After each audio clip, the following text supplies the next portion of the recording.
ஸல்லல்லாஹு அலைஹி வஸல்லம் சொல்லுகின்றார்கள். இந்த ஹதீஸுகளுக்கெல்லாம் விளக்கம் சொல்லக்கூடிய இமாம் நவவி ரஹ்மத்துல்லாஹி அலைஹி அவர்கள் சஹீஹ் முஸ்லிமுடைய விளக்கத்தில் அவர் ஷரஹில் விரிவுரையிலே சொல்லுகின்றார்கள், அன்னஹா லா தம்னல் மஸ்ஜித வலாக்கின் பிஷுரூத்தின், பெண்கள் மஸ்ஜிதுக்கு வருவதாக இருந்தால் சில நிபந்தனைகளோடு அவர்கள் வரலாம். ஆனால் அந்த நிபந்தனைகள் எல்லாம் இந்த காலத்தில் பெற்றுக்கொள்ளப்பட முடியாது என்பதாகவும் கடைசியாக சொல்லிவிடுகின்றார்கள்.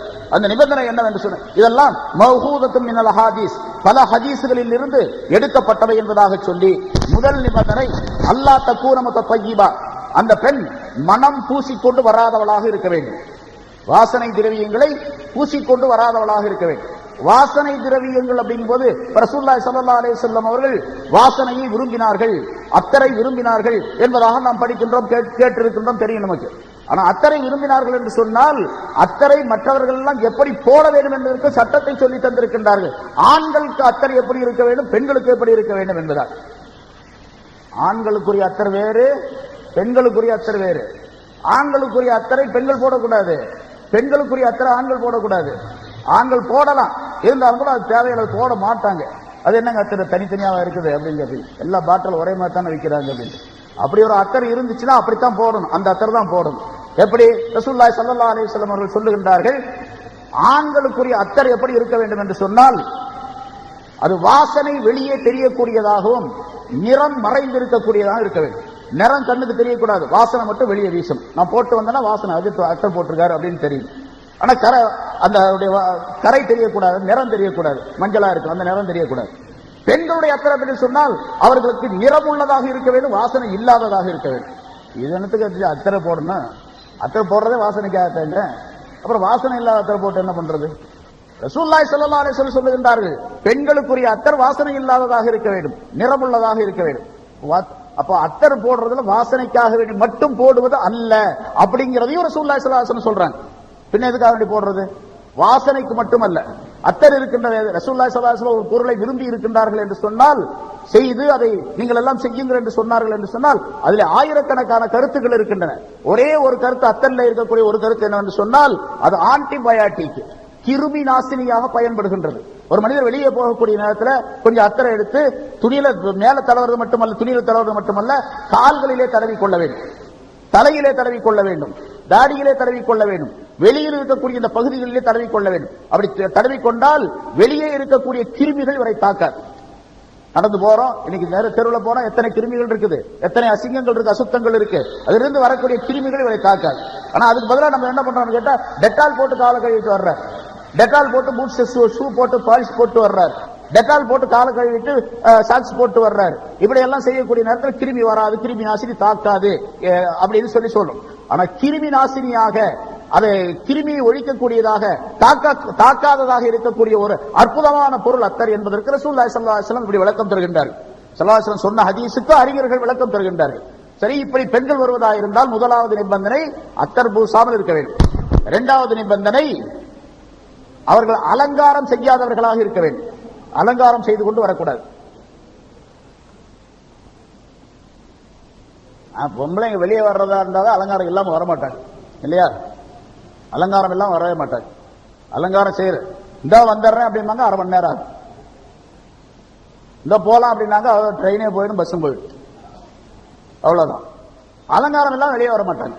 சரி, புர்கா போட்டிருக்காங்க, இப்ப சில பேர் புர்கா போட்டு நல்லா மூடிட்டு வர்றாங்க.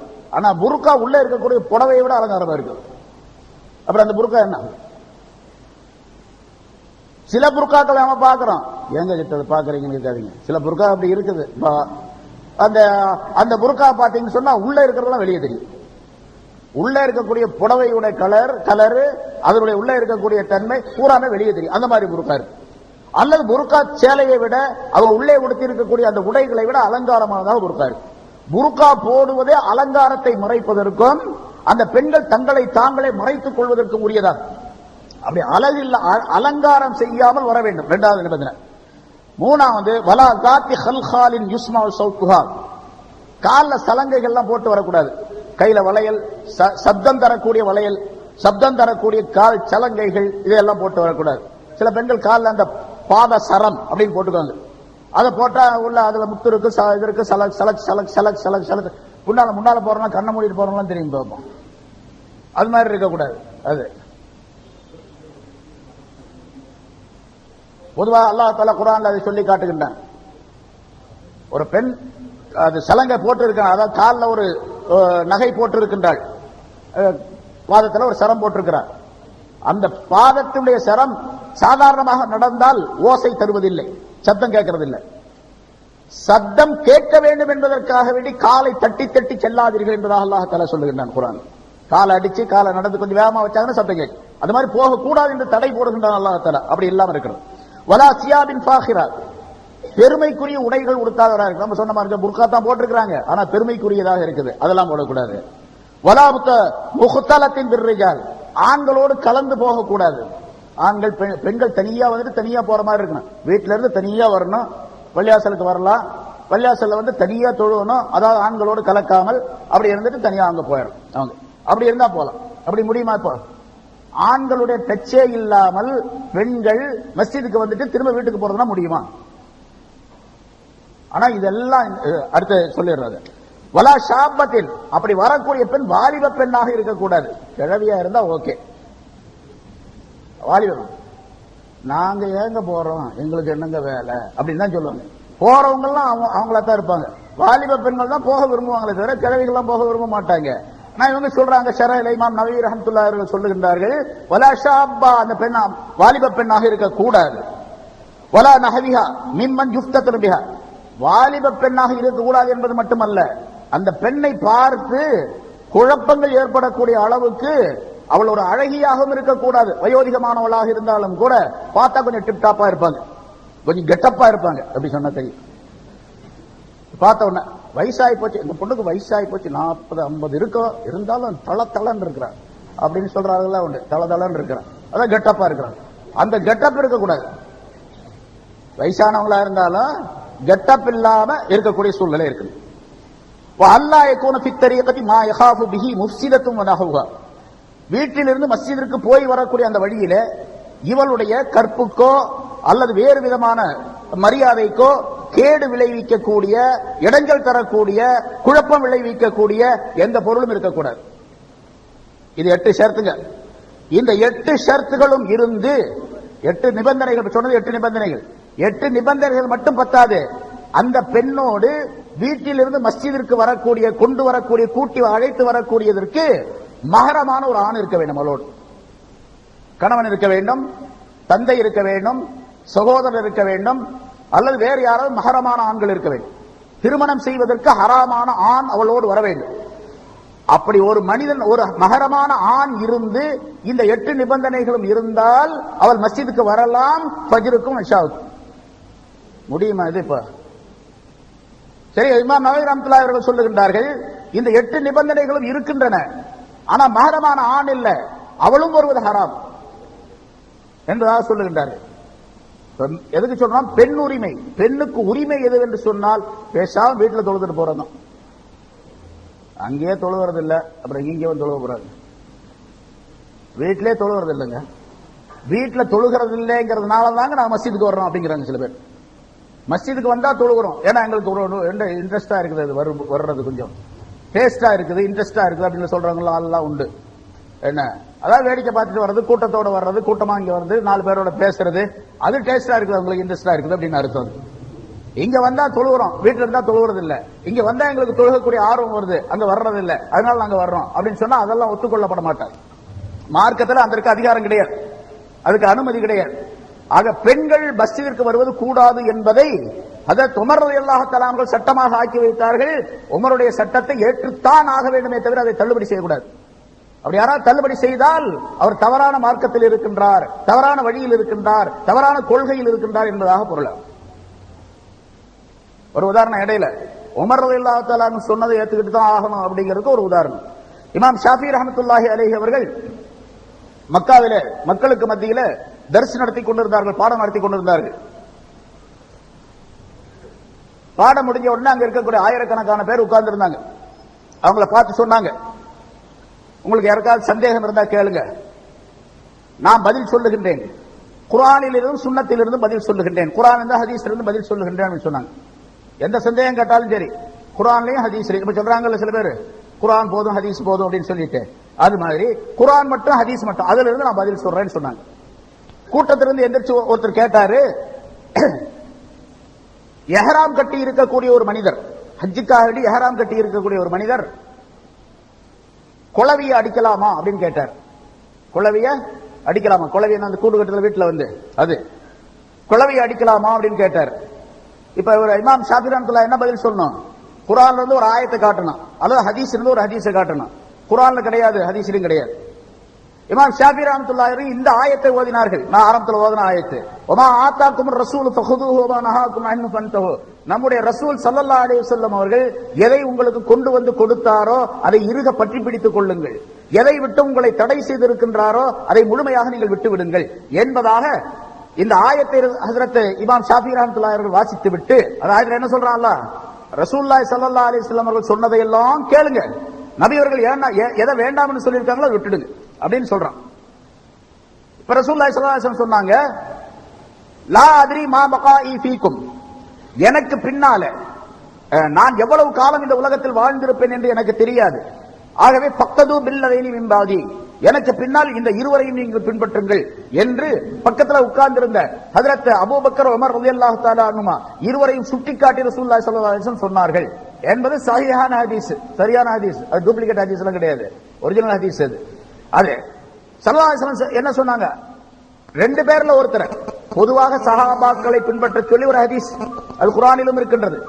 அதே போன்று இந்த 4 சஹாபாக்கள் அலைக்கும் பிசுன்னத்தி சுன்னத்தில் குலஃபாய் ராஷிதீன் மஹ்தியீன் என்ற ஹதீஸின் மூலமாக 4 சஹாபாக்களை பின்பற்ற சொல்லி ரசூலுல்லாஹி ஸல்லல்லாஹு அலைஹி வஸல்லம் சொன்னார்கள். அதே போல இந்த ஹதீஸ்ல அபூபக்கர் உமர் ரலியல்லாஹு தஆலா அன்ஹுமா 2 பேரை மட்டும் பின்பற்ற சொல்றாங்க. ஹஜ்ரத் இமாம் ஷாஃபி ரஹ்மத்துல்லாஹி அவர்கள் சொன்னார்கள், ரசூலுல்லாஹி ஸல்லல்லாஹு அலைஹி வஸல்லம் அவர்கள் பின்பற்ற சொன்ன 2 பேரிலே ஒருவராகிய ஹஜ்ரத் உமர் ரலியல்லாஹு தஆலா அவர்கள் சொன்னார்கள், ஏராம் கட்டி இருக்கக்கூடிய மனிதர் குளவியை அடிக்கலாம் அப்படின்னு சொன்னார். இமாம் ஷாஃபி ரஹ்மத்துல்லாஹி சொல்ல முடிச்சுக்கிட்டாங்க, அவ்வளவுதான். இப்ப அவர் கேட்ட கேள்விக்கு எதில இருந்து பதில் சொன்னாங்க இமாம் ஷாஃபி ரஹ்மத்துல்லாஹி அலைஹி? குர்ஆன்ல இருந்து பதில் சொன்னாங்க. இப்போ ஆனா குர்ஆன் டைரக்டா இருக்கா? இல்ல. குர்ஆன்ல ஆயத்து இருக்கின்றது ரசூலை பின்பற்ற சொல்லி. அல்லாஹ் தான் சொல்றான், ரசூல் என்னுடைய ரசூலை பின்பற்ற வேண்டும், ரசூல் சொன்னதை எல்லாம் கேட்க வேண்டும் என்று சொல்லுகின்றான். அந்த ரசூல் ஸல்லல்லாஹு அலைஹி வஸல்லம் சொன்னார்கள், உமர் சொன்னதை கேளுங்க அப்படின்னு சொல்லி இருக்காங்க. அப்ப உமர் ரலியல்லாஹு தஆலா அன்ஹு குளவியை அடிக்கலாம்னு சொல்லி இருக்காங்க. அப்படி சொன்னது யார் சொன்ன மாதிரி? ரசூல் சொன்ன மாதிரி. ரசூல் சொன்னது அல்லாஹ் சொன்ன மாதிரி.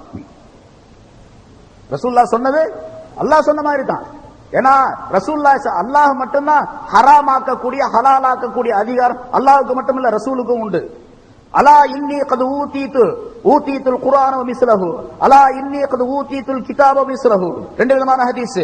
குர்ஆனும் அதுபோன்று மற்றொன்றும் நான் கொடுக்கப்பட்டிருக்கின்றேன், குர்ஆனும் அதுபோன்று மற்றொன்றும் நான் கொடுக்கப்பட்டிருக்கின்றேன். குர்ஆன் மட்டும் எனக்கு அருளப்பட்டதல்ல, அதுபோன்று வேறொன்றும் இருக்கின்றது. அதான் ஹதீஸ்கள் சுன்னா என்பதாக சொல்லப்படும். அது எனக்கு கொடுக்கப்பட்டு இருக்கின்றது.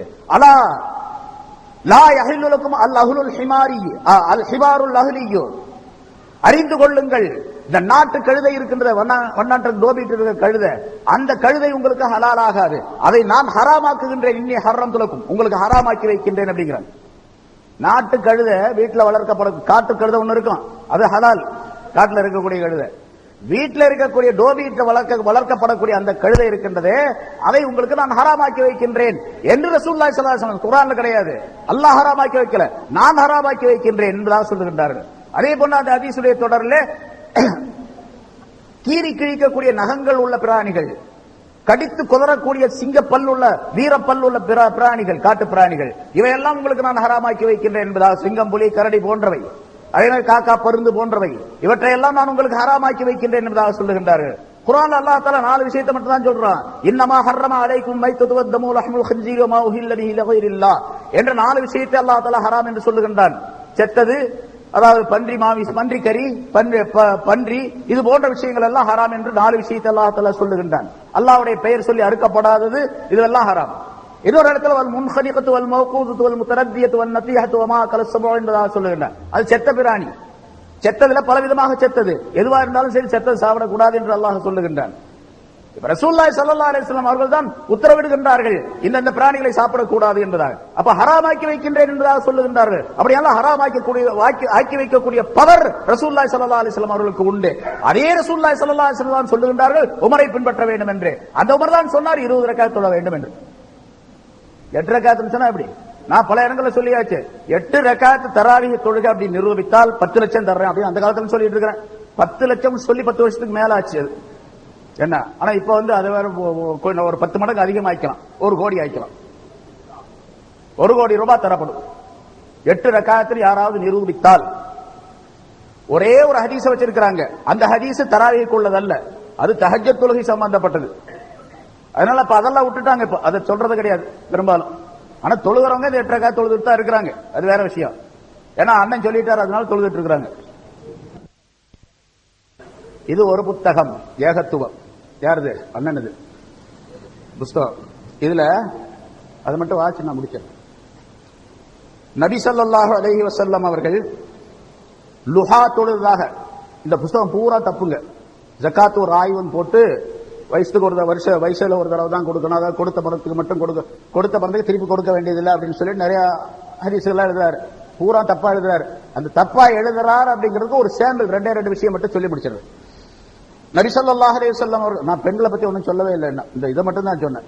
இன்னும் சில விஷயங்கள் சொல்லப்பட வேண்டும், ஏன்னா கால சூழ்நிலையில அது நேரம் இல்லை.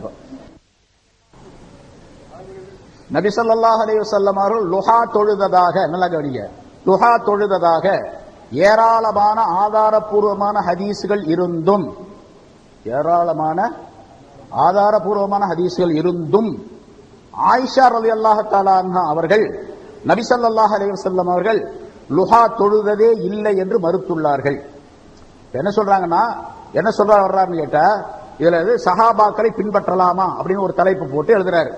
இப்ப ஆயிஷா வந்து நிறைய ஹதீஸ்கள் லுஹா தொழுகணும்னு இருக்குது, இருந்தாலும் ஆயிஷா மறுத்து இருக்கிறாங்க. அப்ப ஆயிஷா வந்து தப்பா சொல்றாங்க. ஆயிஷா வந்து சரியான, அதாவது ரசூலுல்லாஹி ஸல்லல்லாஹு அலைஹி வஸல்லம் ஹதீஸ்களை சரியா விளங்கல அப்படிங்கறதும் ஆயிஷா மேல ஒரு குற்றச்சாட்டையும் சொல்லுகின்றார். ஆயிஷா மறுத்துள்ளார்கள் அப்படின்னு சொல்லிட்டு இல்லையா. இந்த ஹதீஸ் எப்படி இருக்குன்னு கேட்டா, மாராய்த்து பூரா இந்த ஹதீஸ் நம்பர்லாம் கொடுத்திருக்காரு பாவா அண்ணன். 1128 புகாரி, அது மாதிரி 1177 புகாரி. 2 ஹதீஸையும் பார்த்தாச்சு. 2 ஹதீஸ் எப்படி இருக்குன்னு கேட்டா, மா ரஅய்து ரசூலல்லாஹி ஸல்லல்லாஹு அலைஹி வஸல்லம் சப்பஹ சுப்ஹத்துல் லுஹா வ இன்னி லவ் ஸப்பிஹுஹா. அவர் எழுதுனத முதல்ல கவனிச்சிருப்பீங்க, என்னன்னு வாசகம் சொல்லிட்டேன், நல்லா வச்சு ஞாபகம் வச்சுங்க. 2வது இப்ப இந்த ஹதீஸ் அவர் சொன்ன அந்த நம்பர்ல உள்ள ஹதீஸ். ரசூலுல்லாஹி ஸல்லல்லாஹு அலைஹி வஸல்லம் அவர்கள் லுஹா தொழுததை நான் பார்க்கவில்லை. மா ரஅய்து, நான் பார்க்கவில்லை. லுஹா தொழுததை நான் பார்க்கவில்லை. ஆனால் வ இன்னி லவ் ஸப்பிஹுஹா, நான் அந்த தொழுகையை தொழுகின்றேன். யார் சொல்றா? ஆயிஷா நாயகி சொல்றாங்க. இவர் இங்க வ இன்னி, நான் அந்த தொழுகையை தொழுகின்றேன் அப்படிங்கறத கட் பண்ணிட்டாருங்க. ஏன்னா அதை சொன்னா இவருடைய வாசத்துக்கு ஆபத்து வந்துடும். அதனால ஒரு ஹதீஸ்ல இப்படி மோசடி செய்யலாமா? ஹதீஸ திருடலாமா? ஹதீஸ கட் பண்ணலாமா? பூராத்தையும் சொல்லணும். 2வது முதல் வாசகம் என்ன கேட்டா, ஆயிஷா அவர்கள் நபி அவர்கள் துஹா தொழுததே இல்லை என்று மறுத்துள்ளார்கள். அப்படி வாசகமே கிடையாது. மாராய், இது எவ்வளவு பெரிய குற்றம், சாதாரணமான குற்றம் அல்ல. ஸல்லல்லாஹு அலைஹி வஸல்லம் அவர்கள் சொன்ன ஒரு ஹதீஸ், மன் கதப அலைய முத்தஅம்மிதன், வேண்டுமென்றே என் மீது ஒருவர் பொய் சொன்னால் அவர் தங்குமிடம் நரகம் என்று ரசூலுல்லாஹி ஸல்லல்லாஹு அலைஹி வஸல்லம் சொன்னாங்க. இது என்னங்க பெருசு, குர்ஆன்லயே கையை வச்சு குர்ஆன்லயே இல்லைங்கிறாரு. குர்ஆனே அப்படி நிறைய எழுதியிருக்காரு தப்பு, ஏராளம் பூரா தப்பு, ஆயத்துகள் பூராத்துக்கு தப்பா இருக்காங்க. தன்னுடைய மனம் எப்படி விரும்புகிறதோ அப்படி எல்லாம் அர்த்தம் செஞ்சிருக்கார். ரசூலுல்லாஹ் ஸல்லல்லாஹு அலைஹி வஸல்லம் தெளிவாக சொன்னார்கள், மன் கால ஃபில் குர்ஆனி பிராயிஹி ஃபல்யதபவ்வ மக்அதஹு மினன் நார். எவரொருவர் தன்னுடைய சுய அபிப்பிராயப்படி, அறிவுப்படி ஒருவர் குர்ஆனுக்கு விளக்கம் சொன்னால் அவர் தங்குமிடம் நரகம் என்பதாக சொன்னார்கள். மன் கால ஃபில் குர்ஆனி பிராயிஹி ஃபஅஸாப ஃபகத் அக்தா என்பதாக சொன்னார்கள். எவரொருவர் தன்னுடைய சுய அறிவுப்படி, சுய அபிப்பிராயப்படி குர்ஆனுக்கு விளக்கம் சொல்லி அது சரியாக இருந்தாலும் கூட தப்பு தான். தன்னுடைய அறிவுப்படி சொல்லி சரியா இருக்கிறதெல்லாம் கூடாது. முன்னோர்கள் ரசூலுல்லாஹ் சொல்லி இருக்கிறாங்களா? சஹாபாக்கள் சொல்லி இருக்கிறார்களா? முஃபஸ்ஸிரீன்கள் யாராவது சொல்லி இருக்கிறார்களா என்று கவனிக்க வேண்டும். அப்படி கவனித்தா அர்த்தம். எந்த தஃப்சீர் நீங்க பார்த்தாலும் சரி, அதற்கு ஒரு ஹவாலா, ஒரு மேற்கோள் காட்டி இருப்பாங்க. இது இன்னதிலிருந்து எடுக்கப்பட்டது, இன்னதிலிருந்து எடுக்கப்பட்டது, இன்னதிலிருந்து எடுக்கப்பட்டது. இவர் எழுதுற அர்த்தத்துக்கு எதிலிருந்து எடுக்கப்பட்டது என்பதெல்லாம் கிடையாது. கஸருடைய தொழுகை 1 ரக்காத் எழுதுறாரு. கஸருடைய தொழுகை ஒரே 1 ரக்காத். கஸ்ர் தொழுகை இங்கிருந்து குறிப்பிட்ட தூரத்திற்கு பயணம் சென்றால் பயணம் செல்லக்கூடிய அந்த மனிதர் லொஹ்ரு, அஸ்ரு, இஷா ஆகிய 4 ரக்காத்துடைய தொழுகைகளை 2 ரக்காத்தாக சுருக்கி தொழுது கொள்ளலாம். அதற்கு பேர் கஸ்ர் என்பதாக சொல்லப்படும். கஸ்ருடைய தொழுகை 2 ரக்காத்து அப்படின்னு இதுவரைக்கும் 1400 வருஷங்களாக சொல்லப்பட்டு கொண்டு வருகின்றன. கஸ்ருடைய தொழுகை 2ஆ பிரிச்சு அச்சமுள்ள நேரம், அச்சம் இல்லாத நேரம், பயமுள்ள நேரம், பயம் இல்லாத நேரம் என்பதாக ஆக்கி பயமுள்ள நேரத்தில் 1 ரக்காத்து தொழணும், பயம் இல்லாத நேரத்தில் 2 ரக்காத்து தொழணும் அப்படின்னு சொல்றாரு. உலகத்தில் கோடிக்கணக்கான மக்கள் போயிட்டு வர்றாங்க, மக்காவுக்கு போயிட்டு வர்றாங்க, தவாப் செய்யறாங்க. தவாப் செஞ்சு முடிச்ச உடனே 2 ரக்காத் வாஜிபான தொழுகையை நிறைவேற்றாங்க. மகாம் இப்ராஹிமுக்கு நேரா நின்று அல்லாஹ் தஆலா வத்தஹ்ரி மின் மகாம் இப்ராஹிம் ஸல்லா என்ற ஆயத்தை இறக்கி வைத்ததன் காரணமாக இவர் சொல்றாரு அங்க இருக்கக்கூடிய அந்த இது மகாம் இப்ராஹிம் அல்ல அப்படின்றாரு. அடிச்சு சொல்றாரு மகாம் இப்ராஹிம் அல்ல அப்படின்னு. என்ன செய்யலாம் அவரை? என்ன வேணாலும் செய்யலாம். சரி, இப்ப இங்க நீங்க என்ன சொல்றாங்க? மாராயித் ரசூலுல்லாஹி ஸல்லல்லாஹு அலைஹி வஸல்லம் அவர்கள் லுஹா தொழுதை நான் பார்க்கவில்லை என்று சொன்ன இந்த வாசகம் பாய் வந்த பள்ளியாசல் அசருக்கு பாத்தீங்களாங்க அப்படின்னு கேட்கிறாரு ஒருத்தர். நான் பார்க்கல அவரை அப்படி வச்சுங்க. நான் பார்க்கல அப்படின்னு சொல்றேன். நான் பார்க்கலன்னு அவர் வரலன்னு அர்த்தமா? அவர் வந்தார், நான் பார்க்கல. அங்க இன்னொரு ஹதீஸ்ல அதே ஆயிஷா ரலியல்லாஹு தஆலா அன்ஹா அவர்கள் சொல்லுகின்றார்கள், ரசூலுல்லாஹி ஸல்லல்லாஹு அலைஹி வஸல்லம் அவர்கள், அதாவது ஒருத்தர் கேட்கிறாரு ஸல்லல்லாஹு அலைஹி வஸல்லம் லுஹா தொழுதாங்களா அப்படின்னு. இல்லை, நேரத்தில் மட்டும்தான் லுஹா தொழுவார்கள், மற்ற நேரத்தில் தொழுதது நான் பார்க்கல அப்படிங்கிறாங்க. இன்னொரு ஹதீஸ்ல தெளிவாகவே சொல்லப்பட்டு இருக்கின்றது ரசூலுல்லாஹி ஸல்லல்லாஹு அலைஹி வஸல்லம் லுஹா தொழுதார்கள் அப்படின்னு. எத்தனை ரக்காத் தொழுதார்கள் என்று கேட்டு 4 ரக்காத் தொழுதார்கள். யுஸல்லி மாஷா, பிறகு மாஷா அல்லாஹ், அல்லாஹ் விரும்பிய அளவுக்கு அதிகமாகவும் யஸீது மாஷா அல்லாஹ், அல்லாஹ் விரும்பிய அளவுக்கு அதிகமாகவும் தொழுவார்கள் என்பதாக சொல்லுகிறார். இன்னொரு ஹதீஸ்ல ரசூலுல்லாஹி ஸல்லல்லாஹு அலைஹி வஸல்லம் லுஹா தொழுகையுடைய சிறப்பை பற்றி சொல்லும் பொழுது, ஒவ்வொரு மனிதனும் காலையிலே எழுந்தவுடன் அவனுடைய உடலில் உள்ள ஜாயின்ஸ், இந்த எலும்புடைய இணைப்புகள் இருக்கின்றன, இணைப்புகளுடைய அளவுக்கு ஒவ்வொரு மனிதனும் சதகா கடமையாகும், தர்மம் செய்வது கடமையாகும் சென்று சொல்லிவிட்டு 360 இணைப்புகள் இருக்கின்றன. இந்த வரலாற்றுல 3 இணைப்பு இருக்கின்றது. கால் ஜாயிண்ட், கை, அந்த ஜாயின்ஸ் இருக்கிற இணைப்புகள் 360 இணைப்புகள் இருக்கின்றன. அப்படியானால் ஒவ்வொரு மனிதனுக்கும் 360 சதகா செய்ய வேண்டும் ஒவ்வொரு மனிதனும் காலையில் எழுந்தவுடன் என்று சொல்லிவிட்டு ரசூலுல்லாஹி ஸல்லல்லாஹு அலைஹி வஸல்லம் சொல்லுகின்றார்கள், வ யுஜ்ஸிஉ அன் ஸாலிக குல்லிஹி ரக்அத்துல் லுஹா, இவை அனைத்திற்கும் சேர்த்து லுஹாவுடைய 2 ரக்அத் போதுமானதாக இருக்கின்றது என்பதாக சொன்னாங்க. 360 சதகா செய்ய முடியல உனக்கு, 2 ரக்அத் லுஹா தொழு, அது போதும். அதனால அதோட நிறுத்திக்காதீங்க, செய்யறது வேற விஷயம். இங்க என்ன சொல்றாங்க? லுஹாவுடைய சிறப்பை ரசூலுல்லாஹி ஸல்லல்லாஹு அலைஹி வஸல்லம் சொல்லி காட்டுகின்றார்கள். இது மாதிரி நிறைய ஹதீஸ்கள் இருக்கின்றன. இவர் என்ன சொல்றாரு? லுஹா தொழுததை மறுத்துள்ளார்கள், அதாவது தொழுததே இல்லை என்று மறுத்துள்ளார்கள். எவ்வளவு பெரிய கடுமையான வாசகம் பாருங்க. ஆயிஷா அவர்கள், நபி அவர்கள் லுஹா தொழுததே இல்லை என்று மறுத்துள்ளார்கள். தொழுததே இல்லை என்று சொல்லி உள்ளார்கள் அப்படின்னு சொன்னா ஒரு கருத்து, தொழுததே இல்லை அப்படின்னா ஒரு மறுப்பு. தொழுததே இல்லை என்று மறுத்துள்ளார்கள் அப்படின்னு சொன்னா அது ரொம்ப வன்மையாக சொல்றாரு. அப்படின்னா நீங்க யாருமே லுஹா தொழாதீங்க அப்படின்னு அர்த்தம். ஏன்னா முதல்ல தொழுகை கெடுத்தாங்க, ஈமான கெடுத்தாங்க, இஸ்லாத்தை கெடுத்தாங்க, தொழுகையை கெடுத்தாங்க, எல்லாம் கெடுத்துட்டு தொழுகை இப்படித்தான் 20 ரக்காத் தொழுதுனால 8 ரக்காத் தொழுதாங்க.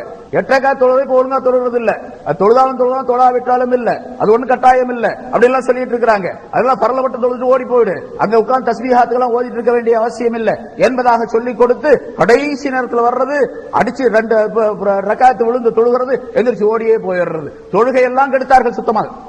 இப்ப உபரியாக இருக்கக்கூடிய சுன்னத்து, நஃபில், அது இது எல்லாத்தையும் கெடுத்தாச்சு. அதே மாதிரி நோம்புல பல கெடுதல்கள், பல தீமைகள். அதே மாதிரி ஹஜ்ஜில பல குழப்பங்கள். ஜகாத்துல வயசுல ஒரு தடவை கொடுத்தா போதும் அப்படின்னு ஆண்டுதோறும் கொடுக்க வேண்டும் என்பதற்கு ஆதாரத்தோடு அந்த ஹதீஸ்களை காட்டினா இந்த ஹதீஸ் எல்லாம் டூப்ளிகேட் அப்படிங்கிறார். இந்த ஹதீஸ் எல்லாம் சரியில்லை அப்படின்னு சொல்லி நிறைய, அதான் 60 பக்கம் கிட்டத்தட்ட அதை பத்தி தான் எழுதியிருக்கிறார். இதுல ஆய்வு செய்கின்றோம். இப்ப ஜகாத்து கொடுக்கிறது இந்த நம்ம பணம் இருக்க கரன்சி நோட்டு, இது எவ்வளவு இருந்தா பணம் கொடுக்கணும், ஜகாத்து கொடுக்கணும் அப்படின்னு கேட்டா இது பல வருஷமாக, பல ஆண்டுகளாக, 1400 ஆண்டுகளாக ஆய்வு செய்து உலமாக்களுடைய முடிவு வெள்ளியை வைத்துத்தான் அதை நிர்ணயம் செய்ய வேண்டும் என்று சொல்லப்பட்டு அமல் செய்யப்பட்டு கொண்டு வருகின்றது. 612.5 கிராம் 612.5 கிராம் வெள்ளி அளவுக்கு ஒரு மனிதனிடத்தில் தொகை இருந்தால், அந்த தொகை ஒரு வருஷத்தை கடந்திருந்தால் அவருக்கு ஜகாத்து வாஜிப் என்பதாக சொல்லப்பட்டு கொண்டு வருகின்றது. எழுத்தில் இருக்கின்றது, சட்டம் இருக்கின்றது, நிறைய சொல்லிக் கொண்டே வருகின்றோம் நாம். ஆனா இவர் இப்பதான் ஆராய்ச்சி செய்யறாரு. இதுல எழுதியிருக்கிறாரு வெள்ளியை வைத்து ஜகாத்தை நிர்ணயம் செய்வதா, அதாவது தொகையை நிர்ணயம் செய்வதா, அல்லது தங்கத்தை வைத்து நிர்ணயம் செய்வதா என்பது பற்றி நாம் ஆய்வு செய்து கொண்டிருக்கின்றோம் அப்படிங்கிறார். இவருடைய ஆய்வு யாருக்கு தேவை? ஆய்வு செய்யப்பட்டு முடிக்கப்பட்ட ஒரு விஷயத்தை ஷரியத்தில் ஆய்வு செய்வதற்கு யாருக்கு அதிகாரமே கிடையாது. இவர் முஜ்தஹித் அல்ல. முஜ்தஹித் முடிந்து விட்டது. இஜ்திஹாத் செய்யக்கூடிய ஆற்றல் இமாம்களோடு முடிந்து விட்டது என்பது எல்லா ஃபுகஹாக்களுடைய ஏகோபித்த அபிப்பிராயம். எத்தனை முஃபஸ்ஸிர்கள் வந்திருப்பார்கள், எத்தனை ஞானிகள் வந்திருப்பார்கள், எத்தனை முஹத்திஸ்கள் வந்திருப்பார்கள், எவ்வளவு பெரிய அறிஞர்கள் வந்திருப்பார்கள். உலகத்திலே மிகப்பெரிய அறிவாளி என்று சொல்லப்படக்கூடிய ஐன்ஸ்டீன், அதே போன்று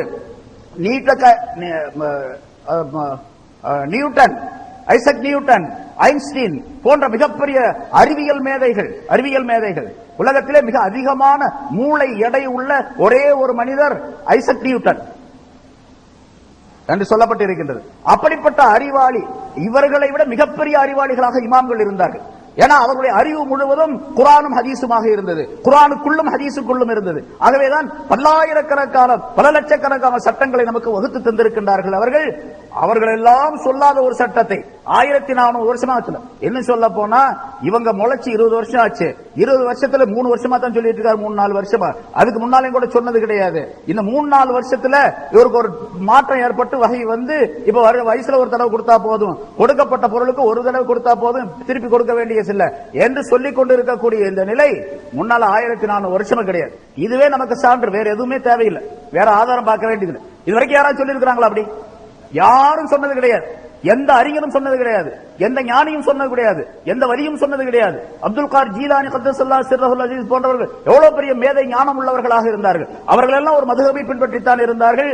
ஜகாத்தை பற்றி இப்படித்தான் சொல்லுகின்றார்கள், எப்படி கொடுத்து வந்தோம் அப்படித்தான் சொல்லுகின்றார்கள். எவ்வளவு பெரிய அறிஞர்கள்!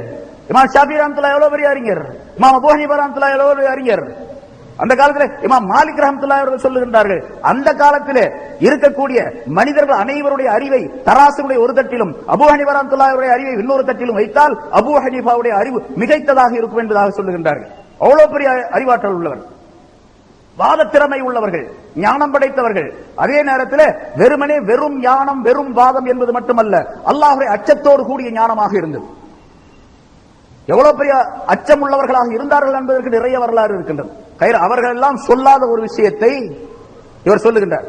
அது அல்லாம சஹாபாக்களை பின்பற்ற வேண்டிய அவசியம் இல்லை அப்படின்னு சொல்லிட்டு இருக்கிறார். அது பல தடவை சொல்லியிருக்கார். இந்த கிதாப்ல, இந்த புத்தகத்தில் தெளிவாக எழுதியிருக்கார், குர்ஆன் ஹதீஸை மட்டுமே பின்பற்ற வேண்டும், நபித்தோழர்களை பின்பற்றக் கூடாது என்பதை புரிந்து கொள்வதற்கு இவையே போதுமான ஆதாரங்கள் என்பதால் மேல நிறைய எழுதிட்டு இது பூரா வந்து சஹாபாக்கள் குறை உள்ளவர்கள், ஆகவே அவர்களை பின்பற்றக்கூடாது. சஹாபாக்களை பின்பற்றக்கூடாதுன்னா குர்ஆன் எப்படி பின்பற்றுறது சொல்றாரு. இப்ப இந்த ஹதீஸ் பலவீனமானது. உதாரணம் பாருங்க, ஒரு ஹதீஸ் எடுத்துக்கிட்டு இது பலவீனமான ஹதீஸ் அப்படின்னு சொல்றாரு.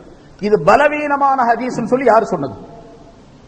பலவீனமான ஹதீஸ் அப்படின்னு, அதாவது 4 பேர் வர்றாங்க, ரசூலுல்லாஹி ஸல்லல்லாஹு அலைஹி வஸல்லம் அவர்கள் சொன்னதாக ஒரு சஹாபி அறிவிக்கின்றார். அவர் சொன்னதாக இன்னொருவர் கேட்டு சொல்லுகின்றார், அவர் சொன்னதாக இன்னொருவர் கேட்டு சொல்லுகின்றார், அவர் சொன்னதாக புகாரி இமாம் பதிவு செய்து வைத்திருக்கின்றார்கள். புகாரி இமாமுக்கும் ரசூலுல்லாஹி ஸல்லல்லாஹு அலைஹி வஸல்லம் அவர்களுக்கு இடையில 4 பேர் வர்றாங்க. இந்த 4 பேர்ல யாராவது ஒருவர் பலவீனமானவர், அதாவது கொஞ்சம் பொய் சொல்லி இருப்பார், ஏதாவது தவறுகள் செய்திருப்பார் என்று சொன்னால் அது பலவீனமான ஹதீஸ் என்று பேரு. இந்த அவர் பொய் சொல்லி இருக்கக்கூடியவர், தவறு செய்திருக்கக்கூடியவர் என்பதை யார் சொல்றது? இவர் எதிலிருந்து எடுத்து சொல்றாரு அப்படின்னு கேட்டா, இந்த பொய் சொன்னாரா, அது சரியான மனிதரா, அவருடைய வாழ்க்கை சரியாக இருந்ததா என்று எல்லா அறிவிப்பாளர்களையும் ஆய்வு செய்து கிதாபுகள் தொகுத்து வைத்திருக்கின்றார்கள்.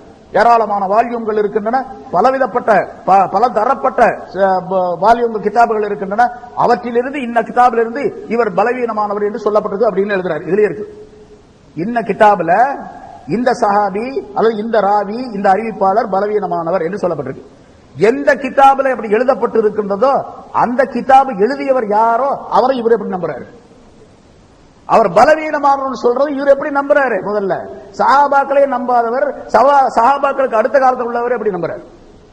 அவர் மீது நம்பிக்கை கொண்டு அவர் சொன்னது சரியில்லை அப்படின்னு சொல்லிட்டு இந்த மனிதரை பற்றி பொய் சொல்லி இருக்கின்றார் என்று சொன்னால் இவர் பொய் சொல்லி இருக்கிறார். முதல்ல அதை என்ன பண்ணுது? ஏராளமான குழப்பங்கள் இருக்குது. அதனால நீங்க நம்ம என்ன பண்ணோம், தெளிவாக மார்க்கம் என்ன சொல்லுகின்றதோ, உலமாக்கள் என்ன சொல்லுகின்றார்களோ, ஷரியத்துடைய சட்டம் எப்படி சொல்லி காட்டப்பட்டிருக்கின்றதோ அந்த முறைப்படிக்கு நம்முடைய வாழ்க்கையை அமைத்துக் கொள்ள வேண்டும். அதற்குரிய நல்ல தன்மைகளை, பண்புகளை நம் அனைவருக்கும் அல்லாஹ் தஆலா தந்தருள்வானாக என்று கேட்டு முடிக்கிறேன். வாஹிரு தாவானா அல்ஹம்துலில்லாஹி ரப்பில் ஆலமீன். السلام عليكم ورحمة الله وبركاته.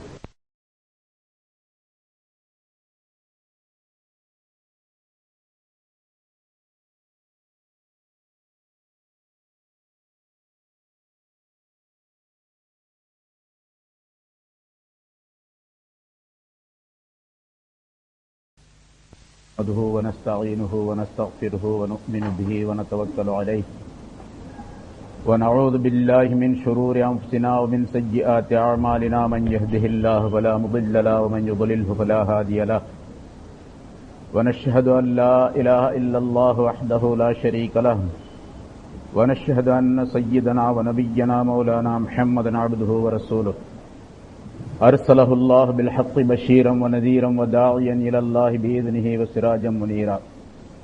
أما بعد فقد قال الله تعالى في كلامه القديم: أعوذ بالله من الشيطان الرجيم، بسم الله الرحمن الرحيم. وما آتاكم الرسول فخذوه وما نهاكم عنه فانتهوا واتقوا الله إن الله شديد العقاب. صدق الله العظيم. மதிப்பிற்கும் மரியாதைக்கும் உரிய